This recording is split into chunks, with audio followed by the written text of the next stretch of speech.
Bueno, vamos a comenzar. Después de la pausa, el presidente de la cooperativa de Penela da Beira, hemos contactado con él, está de camino para acá. Entonces, bueno, vamos a ir saltando las charlas. Esperemos que le dé tiempo a llegar antes de que concluya la jornada de la mañana. Vamos a continuar con una charla sobre el fomento del cooperativismo en Castilla y León.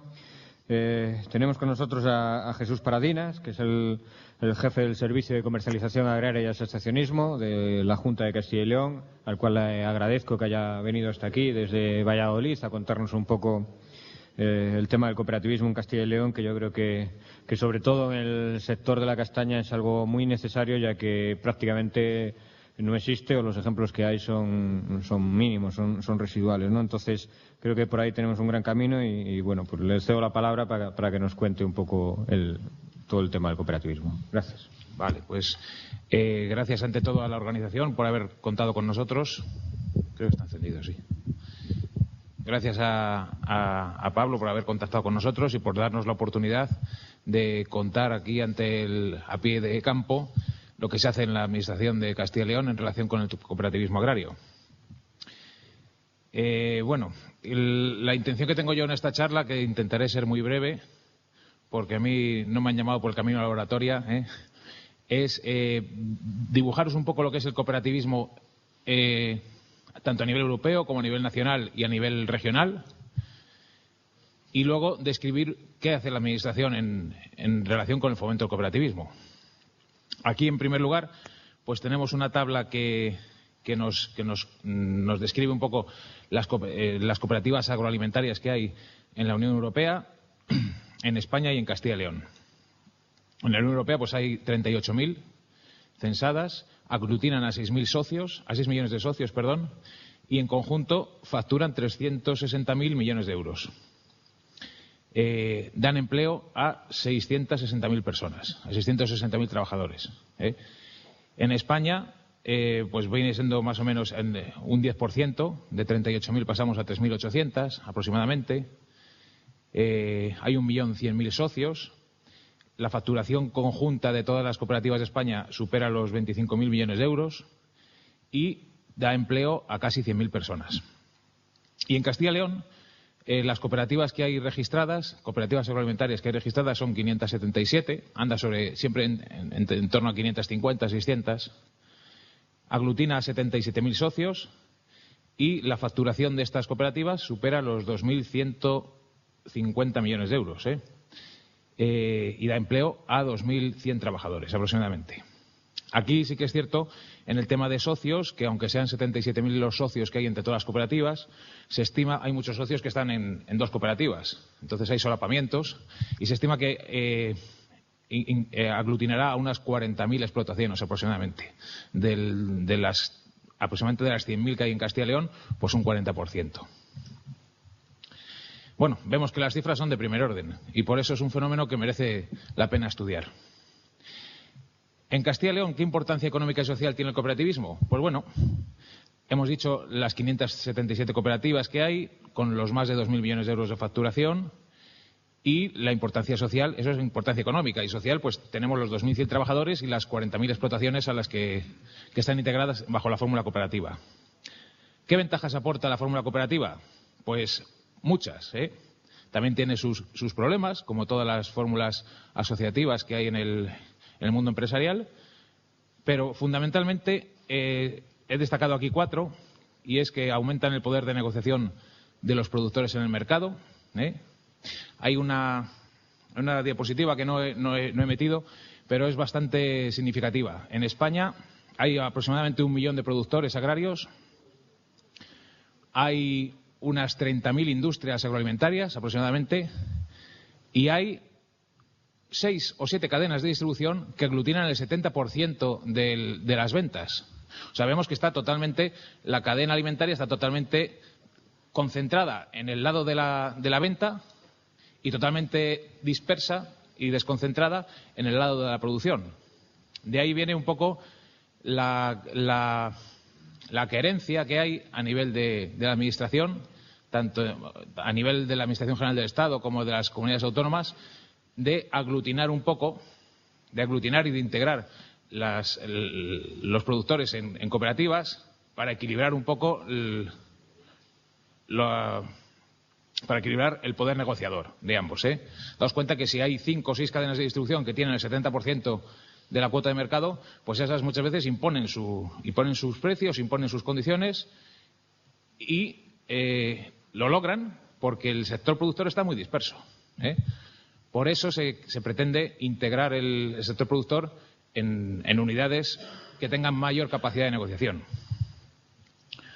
Otra de las ventajas que tiene la fórmula cooperativa es que aportan valor añadido en la transformación del producto. O sea, muchas veces hay cooperativas que solo se limitan a comercializar el producto según les entra de la explotación del socio y otras veces se incorpora valor mediante procesos industriales y ese valor repercute en los socios.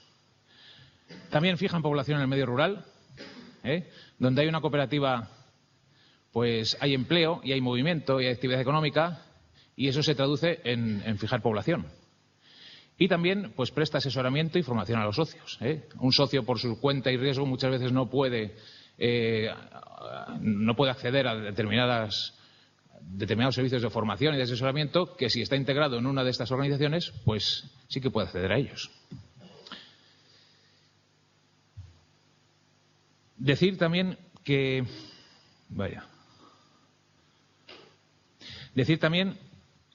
de los 2.177 millones, de los 2.100 millones de euros que facturan las cooperativas de Castilla y León, pues hay 20 cooperativas que facturan 1.000 millones. Lo cual también da una cuenta de que da un dato de que el sector cooperativo no es homogéneo, sino que es muy heterogéneo. Hay cooperativas muy grandes, pocas pero muy grandes en relación con las otras, y hay muchas cooperativas pequeñas.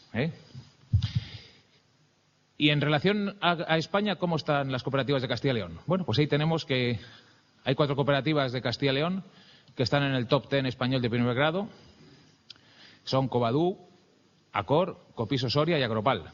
Cada una está, digamos, en una parte de la comunidad y común a todas ellas es que son cooperativas que se dedican a commodities, como se les reconoce, a materias primas agrícolas, ¿no?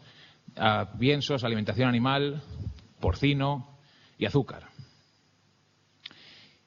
Y estas son las cooperativas de primer grado más representativas de Castilla y León en el entorno nacional. También hay cooperativas si recogemos en el ranking nacional cooperativas de primer y segundo grado, pues entonces ya solamente quedarían 2 de Castilla y León en el top 10 nacional, que son Covadú y Acor. Y a nivel de Europa, pues bueno, en España sí que es cierto que pues por la idiosincrasia empresarial o social que hemos tenido, pues ha habido menor desarrollo de este tipo de fórmulas asociativas.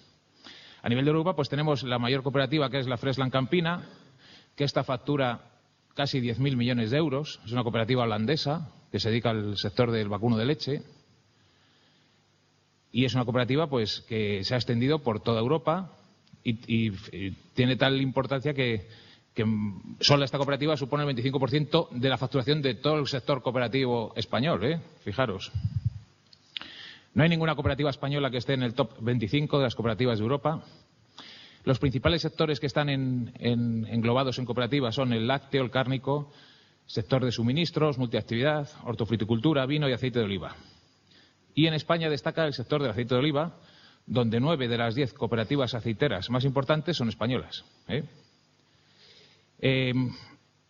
Otro dato que nos puede también llamar la atención respecto a la importancia del movimiento cooperativo, pues es una cooperativa que hay neozelandesa. Nueva Zelanda es una isla que está ahí en medio del Pacífico, que está a miles de kilómetros de distancia de cualquier centro de consumo, porque Nueva Zelanda son 4 millones de habitantes y bueno, pues a priori no es un caldo de cultivo idóneo para que haya una cooperativa que tenga capacidad para regular el mercado lácteo, ¿no? El mercado lácteo mundial. Y sin embargo ahí tenéis la cooperativa Fonterra, que es una cooperativa neozelandesa integrada por 10 o 12.000, creo que 12.000 ganaderos de vacuno de leche.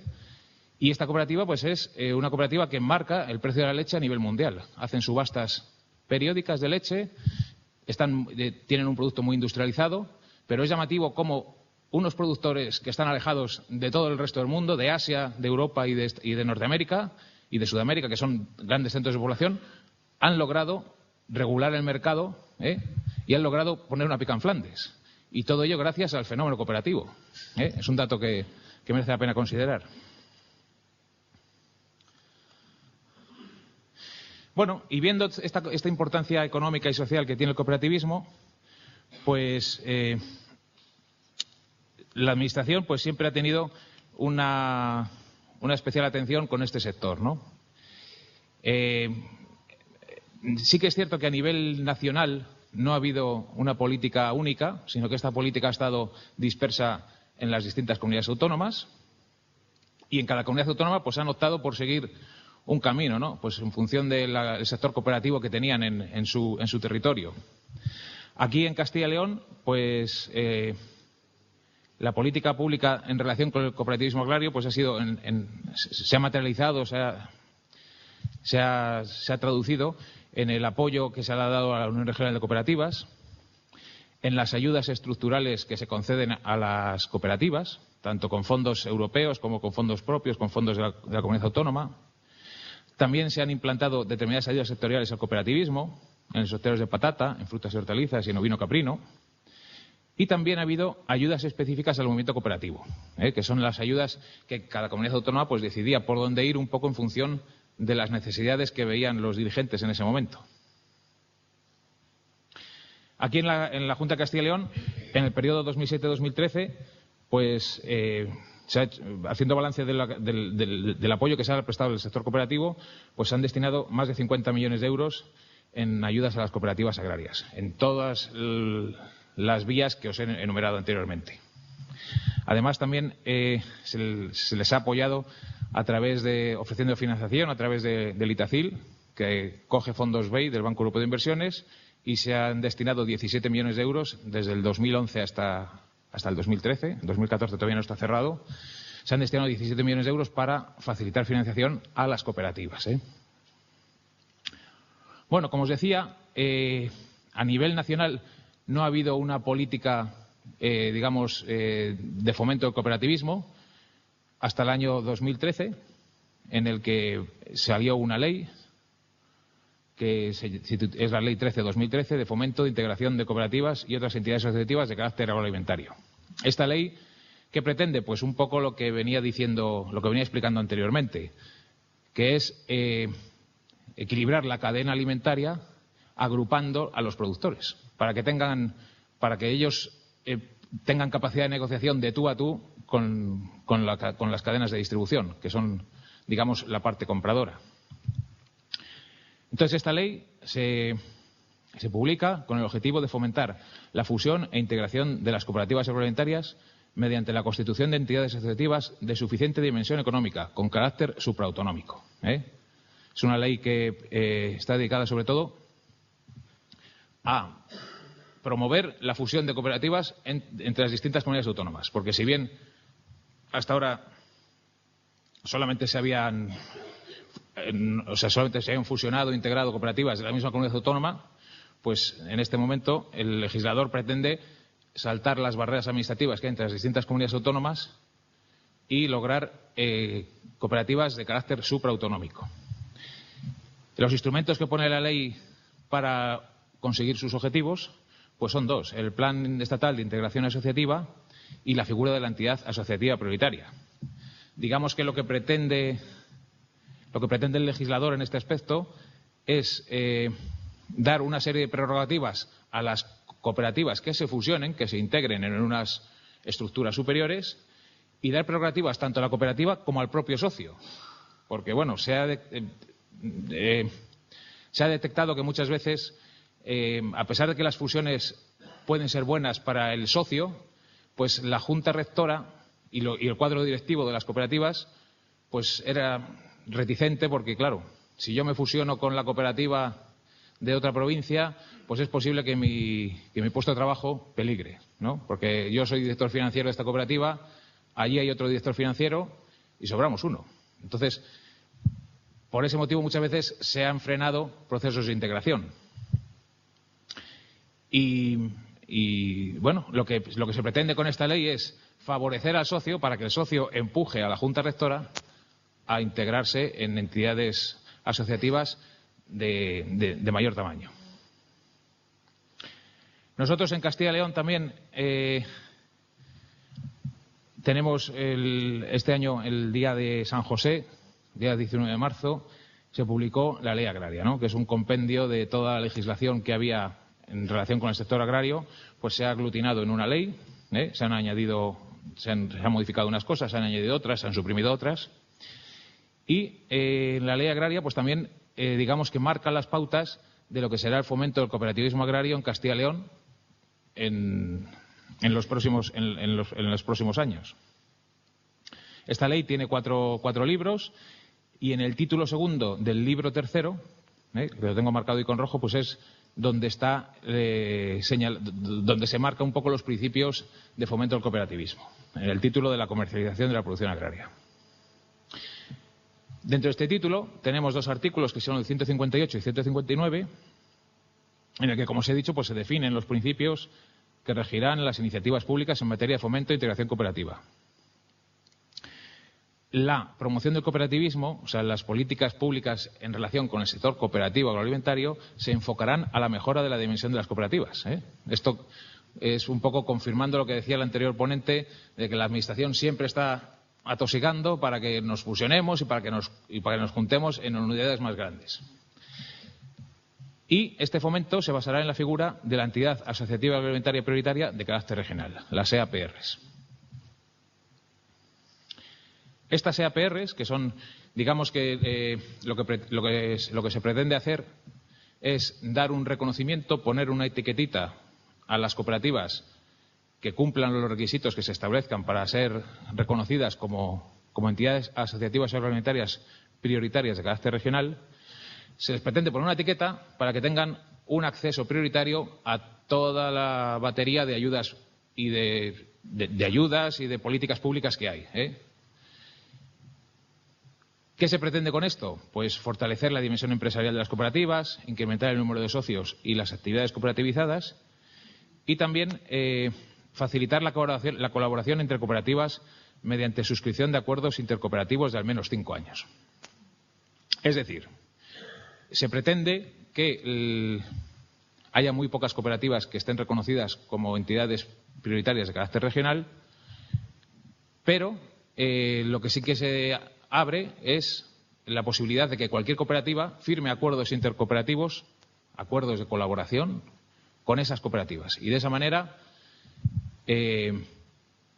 la cooperativa pequeña, digamos, la cooperativa colaboradora con la grande, pues se podrá beneficiar también de la etiqueta que tiene la cooperativa grande, por así decirlo.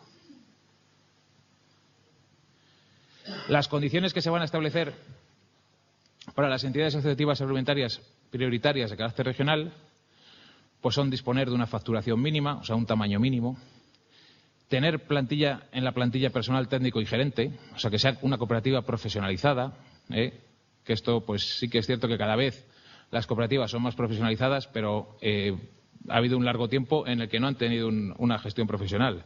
Y creo que eso es capital para una cooperativa. Una cooperativa, por pequeña que sea, si tiene un cuadro directivo o unos gerentes profesionales con capacidad y con ganas de trabajar, pueden llegar a donde quieran.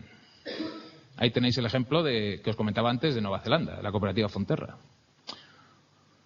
Luego que tengan cierta solvencia económica, y repetir lo que os dije antes, que las cooperativas que no cumplan con esos requisitos pues podrán acceder a los beneficios que les da el tener la etiqueta de prioritaria si cumplen con, o sea, si se hacen acuerdos intercooperativos con las que sí lo tienen.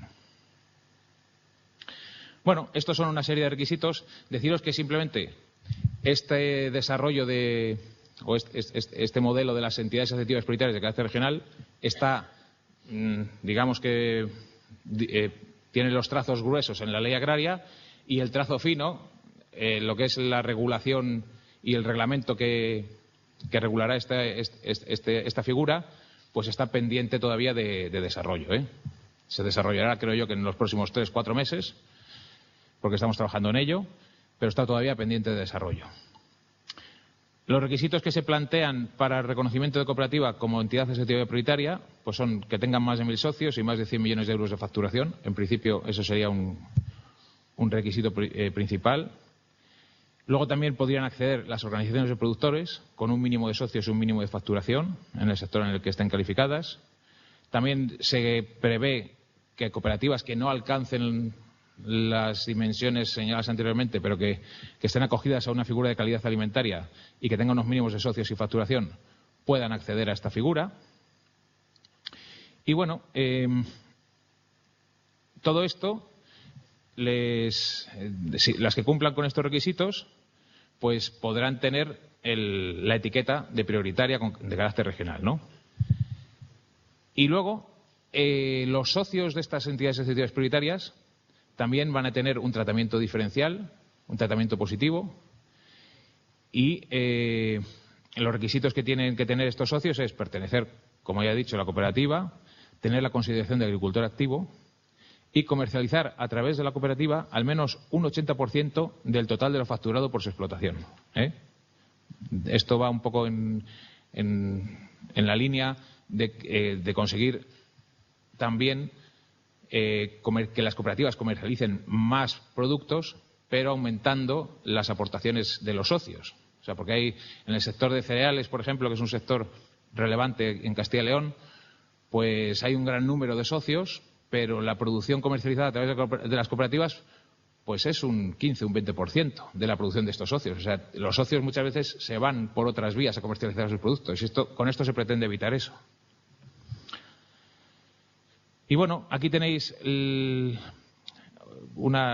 puesto un detalle de las medidas de las que se van a favorecer tanto los socios como las cooperativas que tengan el título de entidad asociativa prioritaria de carácter regional.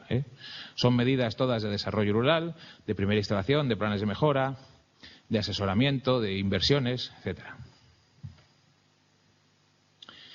Y luego he creído oportuno también, ya que estábamos aquí en el Bierzo y hablando en el sector de la castaña, que es un fruto seco, pues he creído oportuno también hacer un poco de apostolado de otra línea de ayuda que llevamos nosotros en la consejería, que son las ayudas a las organizaciones de productores de frutas y hortalizas.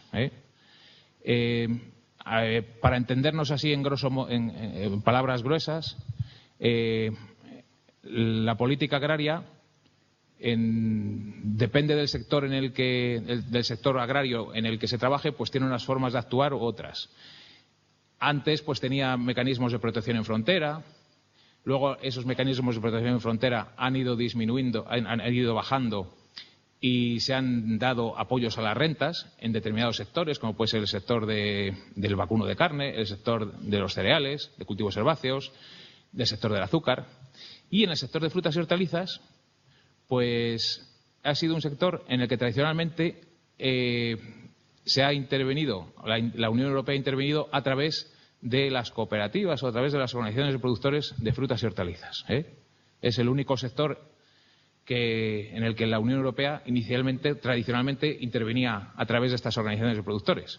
Cada vez la política europea tiende más a este tipo de actuación, a intervenir a través de las organizaciones de productores. En el año 2007, que es cuando se publicó la OCM del anterior periodo, pues teníamos que la única organización de productores reconocida por la legislación europea era de frutas y hortalizas. También hablaba del lúpulo, pero bueno, el lúpulo es un sector mucho más pequeño. Y la única organización de productores reconocida como tal por el acervo comunitario era la de frutas y hortalizas.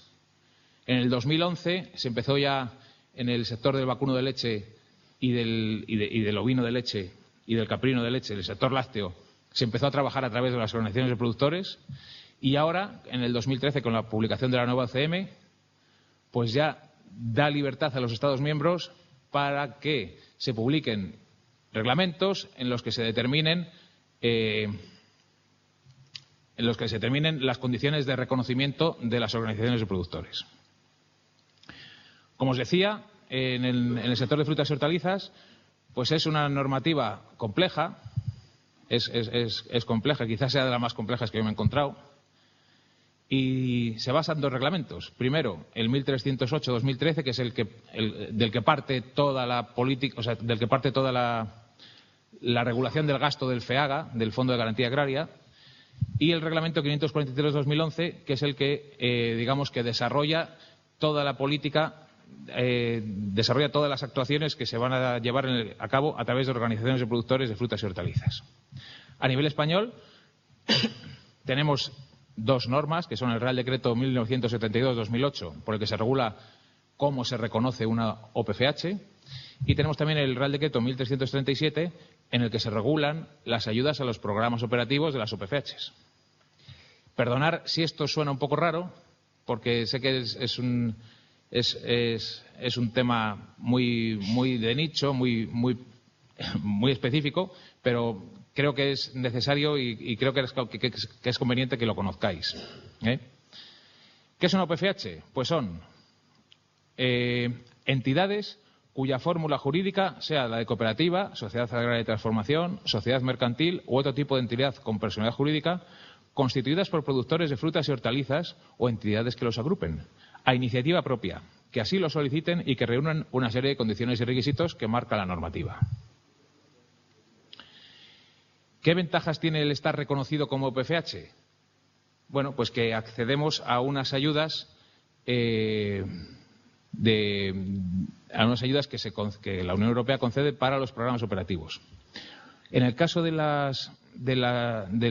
sector de la castaña, que es el capítulo 6, creo recordar, de los frutos secos, que lo regula la normativa comunitaria, aquí se exige que una cooperativa, para estar reconocida como OPFH, tiene que tener al menos 5 socios y 250.000 euros de facturación. Si la cooperativa en concreto supera, o sea, tiene más de 5 socios y más de 250.000 euros de facturación, ya podría estar reconocida como OPFH y podría tener acceso a las ayudas que se contemplan en toda esta normativa. ¿Estas ayudas en qué consisten? Pues consisten en que la OPFH constituye un fondo de dinero, y con ese fondo de dinero se plantea hacer una serie de actividades, ¿no? Y la Unión Europea le repone la mitad de lo que se haya gastado, con unos topes y con unos criterios, pero más o menos consiste en eso. Ese fondo, el importe, pues va en función del valor de la producción comercializada, del VPC, o sea, de la facturación, más o menos, de la cooperativa. Y bueno, aquí vengo reiterando un poco lo que he dicho antes, que el fondo está integrado un 50% por las contribuciones de los socios y otro 50% por la ayuda que paga la Unión Europea. ¿Y en qué se gasta este fondo? Pues hay 8 medidas que están descritas en la normativa en las que se puede gastar el fondo. Y en carácter general, las 8 medidas son estas que os presento aquí. La planificación de la producción, la mejora o mantenimiento de la calidad de los productos, la mejora de la comercialización, la investigación y producción experimental, formación y servicios de asesoría, prevención y gestión de crisis, objetivos medioambientales y otros gastos. Sí que es cierto que esta legislación es compleja porque es muy genérica. Yo, una vez hablando con un compañero de Valencia, me dijo: Jesús, es que esto, lo de los programas operativos, es una carta a los Reyes Magos. Pueden pedir lo que les dé la gana. Y en cierta medida es así. O sea, tiene capacidad para subsidiar muchos gastos, siempre y cuando se cumplan los objetivos de la normativa. Y bueno, se engloban estas 8 medidas. Estas 8 medidas, digamos que la Organización de Productores presenta un plan trienal, cuatrienal o quinquenal, depende de lo que quiera cada uno en su caso, un plan de en qué me voy a gastar yo el fondo operativo en los siguientes 3 años, en los siguientes 4 años o en los siguientes 5 años, ¿no? Y año a año pues se va justificando el gasto de los fondos que hay en el programa operativo y se va pagando la ayuda.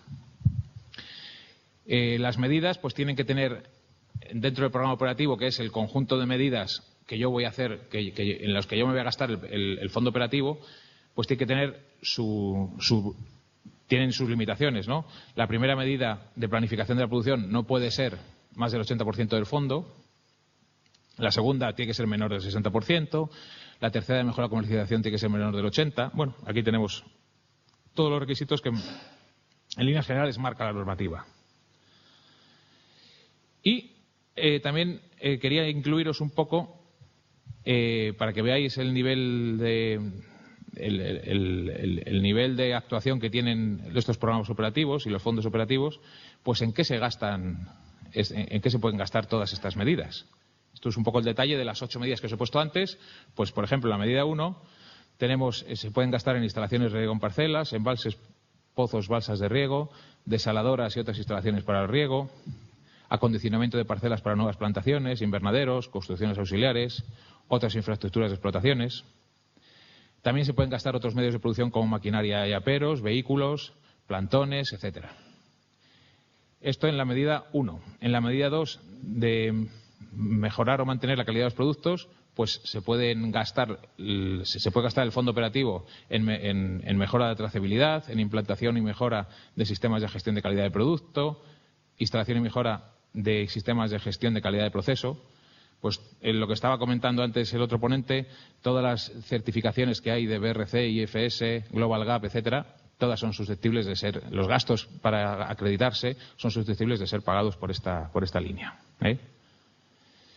Gastos de certificación de producción integrada, gastos de análisis, gastos en trampas, mosqueros, depredadores naturales, feromonas, etcétera. Infraestructuras, pues se pueden gastar en obra civil, en maquinaria, instalaciones, equipos, maquinaria de frío, maquinaria de acondicionamiento de las producciones, calibradoras, envasadoras, etcétera. Equipamiento informático, envases y palés de campo que se utilicen más de un año. En fin, que es una cantidad de gastos los que son susceptibles de ser sufragados por esta medida, pues muy, muy grande. En cuanto a los gastos de comercialización, pues tenemos ahí gastos de estudios de mercado y gastos de promoción comercial. Creación de sitios de Internet, publicidad específica, pegatinas en las piezas de fruta, folletos con información sobre los productos, material de concursos, participación en ferias, etcétera. También se auxilian gastos de personal cualificado para la mejora del nivel de comercialización. También en la medida 4 se auxilian los gastos dedicados a la I+D, a la investigación y producción experimental. Cuando se presenta un proyecto de producción, un proyecto de I+D, pues esos gastos son susceptibles de ser amparados por esta medida. Gastos de formación y asesoría. Otra medida que actualmente pues está bastante en boga por el motivo de la crisis de Rusia, pues es la medida dirigida a prevención y gestión de crisis. Los programas operativos pueden sufragar retiradas del mercado. Las organizaciones de productores, ante una situación de crisis, por ejemplo, ahora estamos viendo en el tema de la zanahoria que pues los precios que hay en el mercado son muy bajos, muchas veces no sufragan los costes de producción. Entonces, los productores de zanahoria pueden acogerse a las retiradas de producción de ese mercado. ¿Dónde se destina esta producción? Pues se destina o bien a distribución gratuita a las organizaciones caritativas y entidades benéficas, a bancos de alimentos y ONGs que se dediquen a atender a personas necesitadas, o también se puede dedicar a alimentación animal esa producción, o se puede destruir. Entonces, todas esas medidas son susceptibles de ser financiadas por los fondos operativos. Y bueno, también un requisito que nos pide la normativa es que el fondo operativo, el programa operativo, contemple una serie de medidas medioambientales. Estas medidas medioambientales tienen que ser aproximadamente el 10%, creo, de los gastos del programa operativo total, o que sean 2 medidas medioambientales dentro del elenco de todas las medidas posibles que hay auxiliables. A estos efectos, en septiembre del año pasado se publicó un documento que se denomina Estrategia Nacional para Directrices Medioambientales, donde se detallan todas las operaciones medioambientales que son susceptibles de ser auxiliadas a través de programas operativos. Y luego, la última medida de todas es la medida 8, en la que se engloban pues fusiones, adquisiciones y participaciones en empresas, o sea que las propias OPGHs pueden fusionarse y con otras y, digamos, imputar los gastos de la fusión al fondo, o pueden comprar otras empresas, pueden participar en otras empresas y eso sería susceptible de ser auxiliado. Gastos generales, estudios, etcétera. Y bueno, pues esto es un poco la idea que quería transmitiros. Si tenéis alguna pregunta o alguna cuestión, a vuestra disposición estoy. Muy bien. ¿Alguna cuestión que plantear? Nada. Bueno, yo quería destacar... sí, allí. ¿Nos podría enumerar así en 4 frases qué ventajas tiene este cooperativismo agrario en el exterior? 4 frases. ¿Qué ventajas tiene? ¿Quieres que te diga ventajas o desventajas? Las dos cosas. Pues vamos a ver. ¿Ventajas que tiene? Pues las ventajas que veo yo, de mi trato con los responsables de las cooperativas y con los socios, pues las ventajas que tiene es que asegura la comercialización de la producción, que ofrece al socio, le ofrece asesoramiento, le ofrece formación para mejorar su producción y en algún caso, no en todos, le ofrece mejor precio por sus producciones, lo cual es una ventaja que no es nada desdeñable. Desventajas, pues las propias desventajas que tiene la actividad agraria. Digamos que si tú el ser socio de una cooperativa y estar obligado a entregar tu producción a ella te obliga a percibir menos precio por tu producción, pues es una desventaja. Es que todo depende mucho de la cooperativa de la que hablemos y de la diligencia y del buen hacer de la Junta Rectora y del Consejo de Dirección de la cooperativa. Hay cooperativas en Castilla y León que están vendiendo pienso ahora mismo en Córdoba a mejor precio que los locales. O sea, hay gente que... son cosas sorprendentes, los gasóleos o los suministros, muchas veces las cooperativas consiguen mucho mejor precio para el socio que el que puede conseguir un operador externo. De hecho, en el tema de gasóleos, por ejemplo, pues sí que hay bastante enfado, incluso a nivel judicial, de las petroleras que tienen su cadena de retailers, de gasolineras, con las propias cooperativas, porque les acusan de competencia desleal y tienen bastantes juicios abiertos. Pero yo diría que son esos. La ventaja que tiene, pues que te abre un mundo de posibilidades que si no estuvieras en la cooperativa seguramente no podrías optar a ello. Y la desventaja, pues que si la cooperativa de la que eres asociado no tiene un equipo directivo adecuado, pues puedes verte perjudicado a nivel de percepción de precios o a nivel fundamentalmente de percepción de precios, porque hay que pagar una estructura y si la estructura no es productiva, no incorpora valor al producto, pues el productor pierde precio. Tiene que pagar una estructura improductiva. Sí, allí. Sí, quería preguntarle yo, que está viendo de las soluciones, pero que el problema real tiene más que ver con la financiación bancaria. Entonces, ¿cómo puede uno, con la que está corriendo, aunque usted me subvencione lo que sea, iniciar una actividad si realmente la inversión que requiere no va a poder sostener en particular, normalmente? Me hablas de financiación a nivel particular, no a nivel empresarial. Formar una cooperativa, si se cumple el proyecto, lo hacen perfectamente. ¿Cómo lo van a llevar a cabo? Que sería lo que sí cumpliría. Yo voy a pedir préstamo banco para la inversión y cómo lo consigo, que no me va a dar. Por mucho que ustedes al cabo de un año me vayan a subsanar el 50, el 30, el 40% de inversión y no hay disponibilidad. Bueno, mira, para eso hay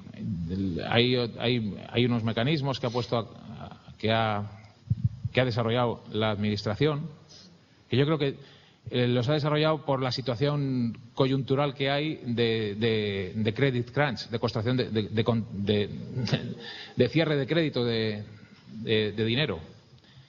Porque la Administración tampoco tiene que ser banquera, creo yo. Pero sí que es cierto que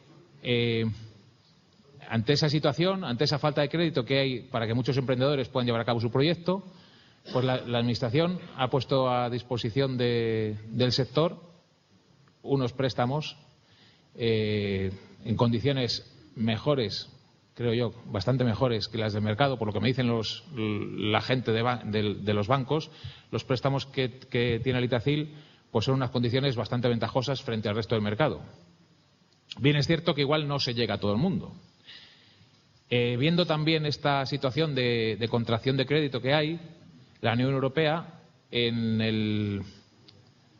el periodo que comenzamos ahora, del 2014 a 2020, porque la política agraria se diseña de 7 años en 7 años, y ahora comenzamos un nuevo periodo, y entonces la Unión Europea ha visto que ciertamente la situación que tú me expones pues se manifiesta muchas veces, y pretende crear como un banco, un sindicato de bancos que se llame instrumento financiero, de tal manera que todos los jóvenes o no jóvenes que quieran emprender una actividad o que quieran acometer unas inversiones y que no encuentren financiación en los cauces normales, en los cauces en la red bancaria normal, pues puedan acceder a ayudas reembolsables. Esto todavía no está puesto en marcha, se pondrá en marcha seguramente en el año que viene, en el 2015, y entiendo yo que será, el requisito que pone la Unión Europea para actuar ahí es que la persona haya sido rechazada por el sistema bancario normal. Y bueno, con eso se pretende un poco paliar esa situación. Teníamos allí José Luis. Yo solamente quería hacer una reflexión, una pequeña pregunta. Vamos a ver, algunos creemos que el sector agrario, concretamente el agrícola, la cooperativa es un modo de funcionar. Exactamente, tenemos algunos ejemplos como Vigente, Lérida y un montón de regiones que esto está funcionando.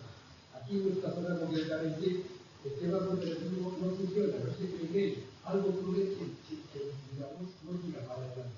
Entonces la pregunta mía es, desde la Junta, ¿qué se está haciendo en este campo, digamos, o qué se puede hacer, o qué mecanismos tienen pensados para que se implemente este tipo de cooperativismo que para mí va a ser positivo? Y segundo, y termino, si no ve usted, digamos, una desventaja con algunas comunidades, concretamente puedo citar a Galicia, que acabamos de aprobar, que para el pequeño emprendedor joven, con un dinero de 300 euros, ya tiene una ayuda y puede comenzar a trabajar como cooperativa. Vale. Respecto a lo primero, sí que es cierto que Castilla y León, por nuestra mentalidad o por nuestra manera de ser, quizás pues seamos más individualistas, tengamos y por eso el fenómeno cooperativo o la solución cooperativa pues no se ha implantado, está en la mentalidad nuestra. ¿Qué hace la Junta de Castilla y León frente a eso? Pues la Junta de Castilla y León ha pasado por todo. Yo en la plaza que ocupo ahora la ocupo desde hace un par de años, y cuando llegué pues miré qué se había hecho desde 15 años para atrás hasta ahora, para ver qué se podía hacer, ¿no? Y entonces vi que efectivamente se había gastado mucho dinero en cooperativas, pero mucho dinero, y el resultado había sido muy dispar. Había cooperativas que se habían capitalizado, que habían sido competitivas, que habían salido y que habían crecido, cooperativas que iban muy bien, y otras cooperativas que han recibido también mucho dinero y que se han disuelto y ya no funcionan. Entonces, también un poco la relación con los gerentes de las cooperativas y con los consejeros de los consejos rectores de las cooperativas, pues muchos de ellos nos han hecho llegar a nosotros la idea de que vale ya de dar ayudas. Porque decía, es que en muchas situaciones la Junta a cooperativas, y os voy a emplear la palabra que me dijeron, cooperativas comatosas, que estaban en coma, pues han sensibilizado el corazón del responsable de turno y les han dado dinero, y eso no favorece. O sea, este hombre decía, joder, las cooperativas que tenemos que seguir aquí somos las que estamos haciendo las cosas bien y somos competitivas en el mercado, damos soluciones a nuestros socios, le damos buen precio por nuestros productos, y con estas ayudas de la Administración, pues muchas veces eso se distorsiona. Eso es una reflexión que me dejaron ahí. Y bueno, sí que es cierto, históricamente se ha apoyado mucho la creación de cooperativas, quizás demasiado, porque se ha hecho una cooperativa en cada pueblo, y no sé hasta qué punto será bueno eso. Si la cooperativa, vamos a ver, si la cooperativa de cada pueblo es sostenible, da buen precio a sus socios y está bien gestionada, no hay nada que decir. Ahí eso está perfecto. Pero hay muchas de esas cooperativas que se han abierto en muchos pueblos, muchas veces al calor del apoyo de la Administración, que luego no se han sabido mantener en el mercado. Pues esas cooperativas es que tienen que desaparecer. Y es duro decirlo, pero es así. ¿Qué debe hacer la Administración pública? Pues la Administración pública tampoco. Yo creo que lo que tiene que hacer es que haya un buen campo de juego para que los actores, para que los jugadores jueguen lo mejor posible. Y en esas estamos. Y la segunda pregunta que me decías. Si sacamos un poquito de ventaja, porque por ejemplo, concretamente en Galicia, el capital mínimo que te exigen para constituir una cooperativa para jóvenes emprendedores es de 300 euros. Vale, aquí la ley de cooperativas creo que exige 1.800 euros, ¿verdad? 1.800, sí. No sé yo hasta qué punto el no exigir capital para formar una cooperativa sea bueno. Porque es que las cooperativas, para que sean competitivas y para que funcionen, tienen que estar capitalizadas. Si no tienen capital, pues está abocada a la quiebra. El límite que hay, pues creo que en Castilla y León ahora la regulación de las cooperativas no recae en nuestro departamento en agricultura, sino que recae en economía. Ahora sé que están trabajando modificando la ley de cooperativas y quieren homologarlo en muchos aspectos a las sociedades mercantiles. Uno de ellos era establecer el capital social mínimo, igual que las sociedades. Tampoco 1.800 euros creo que sea, bueno, no lo sé, depende de las circunstancias, pero entre 3 socios que tiene que haber como mínimo son 600 euros.